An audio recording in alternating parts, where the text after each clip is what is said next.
नमस्कार, Bihar news channel में आपका स्वागत है।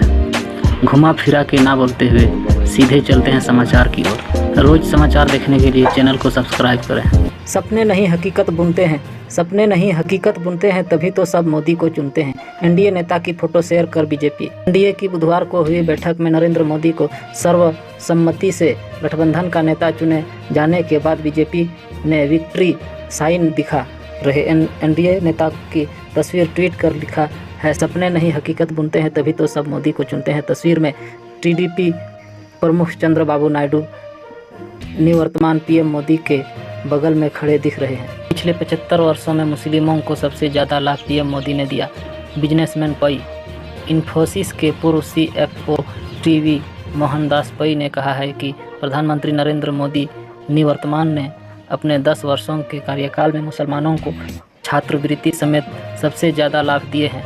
मोहनदास पई ने कहा, दुख की बात है कि उन्होंने मुस्लिमों उस व्यक्ति को वोट नहीं दिया जिसने पिछले 75 सालों में उन्हें सबसे ज़्यादा लाभ दिया है। सेना को थप्पड़ मारने वाली CIFS कर्मी के खिलाफ सख्त कार्रवाई हो।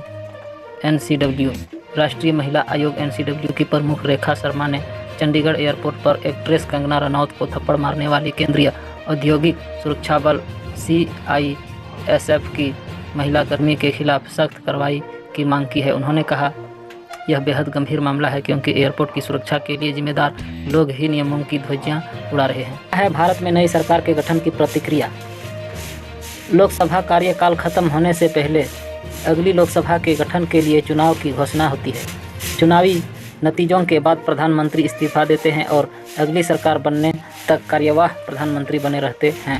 फिर सर्वाधिक सीटें जीतने वाला दल अपने संसदीय दल का नेता चुना जाता है और राष्ट्रपति के समक्ष सरकार गठन का दावा पेश करता है। अग्निवीर योजना पर दोबारा विचार करने की जरूरत है। नई सरकार के गठन से पहले जदयू एनडीए की सहयोगी पार्टी जदयू के प्रवक्ता KC त्यागी ने नई सरकार के गठन से पहले आज तक से कहा है कि अग्निवीर योजना पर दोबारा विचार करने की ज़रूरत है। उन्होंने कहा, अग्निवीर योजना आई तो बड़े तबाहे में असंतोष था। मेरा मानना है कि सुरक्षा कर्मियों के परिजनों ने लोकसभा चुनाव में इस पर अपना विरोध जाहिर किया है।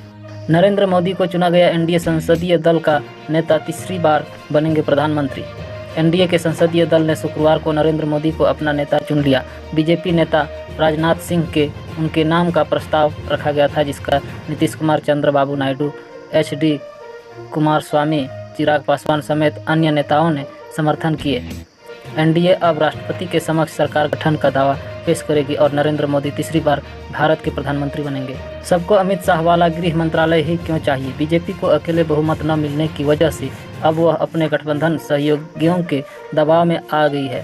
सरकार बनाने के लिए बीजेपी को कम से कम 32 सांसदों के समर्थन की जरूरत है। चर्चाएं हैं कि गठबंधन सरकार में शामिल होने वाले दलों की ओर से कई बड़े मंत्रालयों की मांग की जा गई है। राष्ट्रपति से मिला एनडीए डेलीगेशन, सरकार बनाने का दावा किया पेश। राष्ट्रीय जनतांत्रिक गठबंधन एनडीए ने सरकार बनाने का दावा पेश कर दिया है। शुक्रवार को कई बैठक के दौरे के बाद एनडीए नेता का समूह राष्ट्रपति द्रौपदी मुर्मू से मिलने पहुंचा और उन्हें सरकार बनाने का प्रस्ताव सौंपा। सरकार बनाने का प्रस्ताव पेश करने एनडीए की तरफ से अमित शाह, राजनाथ सिंह, JP नड्डा, नीतीश कुमार, एकनाथ शिंदे सहित 16 दलों के नेता राष्ट्रपति भवन पहुंचे थे। प्रधानमंत्री नरेंद्र मोदी भी आज शाम 6:30 बजे राष्ट्रपति मुर्मू से मिलने जाएंगे। राष्ट्रपति उनको पीएम नामित करने के बाद आधिकारिक तौर पर शपथ का वक्त और स्थान तय करेगी। लोकसभा चुनाव के नतीजों के एनडीए गुट ने 293 सीटें हासिल की थी, जो कि बहुमत से जादुई आंकड़े 272 से ज़्यादा है। हालांकि एनडीए का नेतृत्व करने वाली भारतीय जनता पार्टी इस बार बहुमत के आंकड़े से काफ़ी पीछे रह गई। ऐसे में मनोबल को लेकर बैठकों का लंबा दौर चला। हालांकि शुक्रवार दोपहर एनडीए नेता ने राष्ट्रपति मुर्मू से मुलाकात कर सरकार बनाने का दावा पेश किया और सभी कयासों पर विराम लगा दिया। लाल कृष्ण आडवाणी से मोदी ने लिया आशीर्वाद। सबसे पहले शुक्रवार 7 जून को एनडीए संसदीय दलों की बैठक में नरेंद्र मोदी को संसदीय दल का नेता चुना गया, जिसके बाद मोदी लाल कृष्ण आडवाणी से मिलने आशीर्वाद लेने उनके घर पहुंचे। संसदीय दल की बैठक के में नरेंद्र मोदी ने कहा कि एनडीए का अलायंस सबसे सफल गठबंधन है। उन्होंने कहा यह सत्ता प्राप्त करने का, सरकार चलाने का या कुछ दलों का जमावड़ा नहीं है। ये राष्ट्र प्रथम की मूल भावना से नेशन फर्स्ट के प्रति कमिटेड समूह है।